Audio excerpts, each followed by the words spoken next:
ಆಕಾಶವಾಣಿ ಪ್ರದೇಶ ಸಮಾಚಾರ ಓದುತ್ತಿರುವವರು ಹರ್ಷವರ್ಧನ್ ಶೀಲ್ವಂತ್. ಕೇಂದ್ರ ಲೋಕಸೇವಾ ಆಯೋಗ 2025ನೇ ಸಾಲಿನ ನಾಗರಿಕ ಸೇವೆಗಳ ಪರೀಕ್ಷೆಯ ಫಲಿತಾಂಶ ಪ್ರಕಟಿಸಿದೆ. ಬೆಳಗಾವಿ ಜಿಲ್ಲೆ ಚಿಕ್ಕೋಡಿ ತಾಲೂಕು ಹತ್ತರವಾಟ್ ಗ್ರಾಮದ ಕಿರಣ್ ಸಣ್ಣಪ್ಪ ಕಮತೆ ರಾಜ್ಯಕ್ಕೆ ಮೊದಲ ಹಾಗೂ ದೇಶಕ್ಕೆ 53ನೇ ರ್ಯಾಂಕ್ ಪಡೆದಿದ್ದಾರೆ. ಬೆಳಗಾವಿಯ ಗೋಗಟೆ ಇಂಜಿನಿಯರಿಂಗ್ ಕಾಲೇಜಿನಲ್ಲಿ ಸಿವಿಲ್ ಇಂಜಿನಿಯರಿಂಗ್ ಪದವಿ ಪಡೆದಿರುವ ಕಿರಣ್ ಸದ್ಯ ಬೆಂಗಳೂರಿನ ಲೋಕೋಪಯೋಗಿ ಇಲಾಖೆ ಮುಖ್ಯ ಕಚೇರಿಯಲ್ಲಿ ಸಹಾಯಕ ಇಂಜಿನಿಯರ್ ಆಗಿ ಸೇವೆ ಸಲ್ಲಿಸುತ್ತಿದ್ದಾರೆ. ಪ್ರದೇಶ ಸಮಾಚಾರಕ್ಕಾಗಿ ಅವರು ತಮ್ಮ ಸಂತಸ ಹಂಚಿಕೊಂಡಿದ್ದಾರೆ. ಇದು ನಂದು 6th and ಫೈನಲ್ ಅಟೆಂಪ್ಟ್ ಇತ್ತು. Optional subject political science and international relations. Last year ಕೂಡ ನಾನು ಇಂಟರ್ವ್ಯೂ ಹೋಗಿದ್ದೆ, ಬಟ್ ಆಲ್ಮೋಸ್ಟ್ 33 ಮಾರ್ಕ್ಸ್ ಇಂದ ನಾನು ಫೈನಲಿಸ್ಟ್ ಇಂದ ಆಚೆ ಹೋದೆ. ಈ ವರ್ಷ ದೇವ್ರ ದಯೆ ಕಾಮನ್ ಆಶೀರ್ವಾದದಿಂದ ನಾನು ಅನ್ಕೊಂಡ್ಕಿಂತನೂ ಜಾಸ್ತಿ ಬಂತು ಅಂಡ್ 53 ಟಾಪ್ 100 ಅಲ್ಲೇ ಬಂದು ಖುಷಿ ಆಗ್ತಿದೆ. You have to be very consistent. ಈ ಎಕ್ಸಾಮ್ ತುಂಬಾ ಲಾಂಗ್ ಡ್ರಾನ್ ಇದೆ. 1 ವರ್ಷ 2 ವರ್ಷಕ್ಕೆ ಮುಗಿಯೋದಂತ ಕೆಲಸ ಅಲ್ಲ. ಪ್ರಿಪರೇಷನ್ ಬೇಗ ಅರ್ಲಿ ಮಾಡಿ, ಗ್ರಾಜುಯೇಷನ್ ಎಂಡ್ ಅಲ್ಲೇ ಮಾಡಿ, ಗೈಡೆನ್ಸ್ ತಗೊಳ್ಳಿ. ಓಷನ್ ತರ ಇದೆ, ಅದಕ್ಕೆ ಒಂದು ಎಂಡ್ಸ್ ಇಲ್ಲ. ಕಮಿಟ್ಮೆಂಟ್ ಬೇಕು, ಹಾರ್ಡ್ ವರ್ಕ್ ಬೇಕು. ಎವ್ರಿ ಡೇ ಫಿಕ್ಸ್ ರೂಟೀನ್ ಇಟ್ಕೊಳ್ಳಿ. Be consistent to it. Multiple revisions of same resources ಓದಿ ನಿಮ್ಗೆ ಬೇಸರ ಆದ್ರೂ still you have to pursue it. And current affairs ಆಗ್ಲಿ, ನ್ಯೂಸ್ ಪೇಪರ್ ಆಗ್ಲಿ, ಕಂಟಿನ್ಯೂಸ್ ಆಗಿ ಅಪ್ಡೇಟೆಡ್ ಇರಲಿ. ಬಹಳಷ್ಟು ಟೆಸ್ಟ್ ಬರೀಲಿ, ನಿಮ್ಮ ಪಿಯರ್ ಡಿಸ್ಕಷನ್ಸ್ ಮಾಡಿ ಹೇಳಕ್ ಇಷ್ಟಪಡ್ತೀನಿ.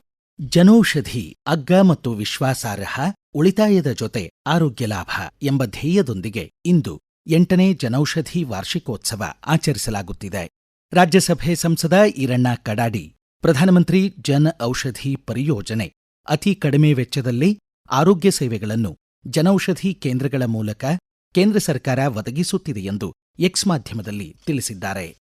ಧಾರವಾಡದ ಭಾರತೀಯ ತಂತ್ರಜ್ಞಾನ ಸಂಸ್ಥೆ ಐಐಟಿ ಹಾಗೂ ಭಾರತೀಯ ಬಾಹ್ಯಾಕಾಶ ಸಂಶೋಧನಾ ಸಂಸ್ಥೆ ಇಸ್ರೋದ ಪ್ರಮುಖ ಅಂಗಸಂಸ್ಥೆ ಹೈದರಾಬಾದಿನ ರಾಷ್ಟ್ರೀಯ ದೂರಸಂವೇದಿ ಕೇಂದ್ರ ಎನ್ಆರ್ಎಸ್ಸಿ ಪರಸ್ಪರ ಸಹಕಾರವನ್ನು ಬಲಪಡಿಸಲು ಜಿಯೋಸ್ಪೇಷಿಯಲ್ ತಂತ್ರಜ್ಞಾನ ಹಾಗೂ ಸಂಶೋಧನೆಗಾಗಿ ಮಹತ್ವದ ಒಡಂಬಡಿಕೆಗೆ ಸಹಿ ಹಾಕಿವೆ.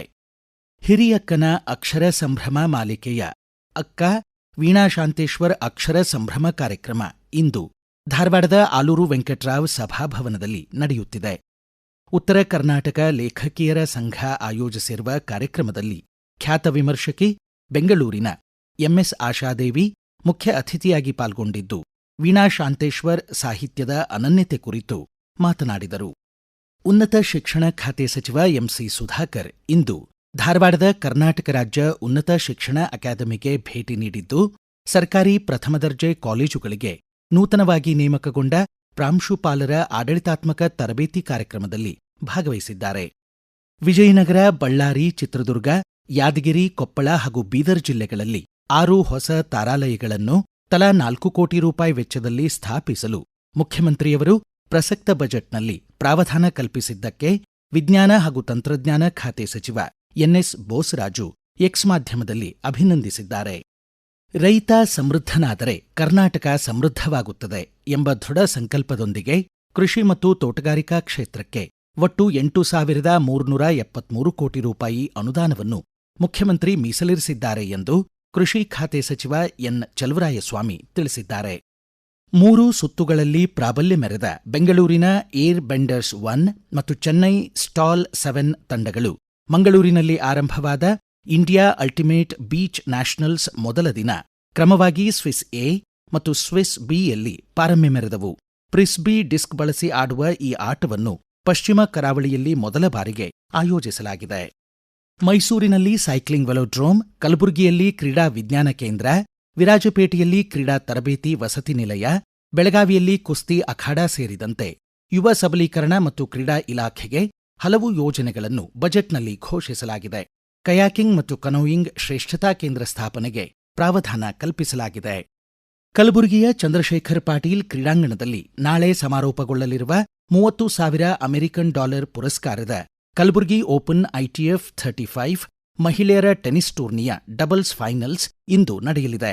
3ನೇ ಶ್ರೇಯಾಂಕಿತ ವೈಷ್ಣವಿ ಆಡ್ಕರ್ ಹಾಗೂ 8ನೇ ಶ್ರೇಯಾಂಕಿತ ಅಂಕಿತಾ ರೈನಾ, ಕರ್ನಾಟಕದ ಸೋಹಾ ಸಾದಿಕ್ ಮತ್ತು ಆಕಾಂಕ್ಷಾ ದಿಲೀಪ್ ನಿಟ್ಟೂರು ಜೋಡಿ ಅಂತಿಮ ಪಂದ್ಯದಲ್ಲಿ ಪ್ರಶಸ್ತಿಗಾಗಿ ಸೆಣಸಲಿವೆ. ಇಲ್ಲಿಗೆ ಪ್ರದೇಶ ಸಮಾಚಾರ ಮುಕ್ತಾಯವಾಯಿತು. ನಮ್ಮ ಮುಂದಿನ ರಾಷ್ಟ್ರೀಯ ವಾರ್ತಾ ಪ್ರಸಾರ ಮಧ್ಯಾಹ್ನ 1:10 ನಿಮಿಷಕ್ಕೆ.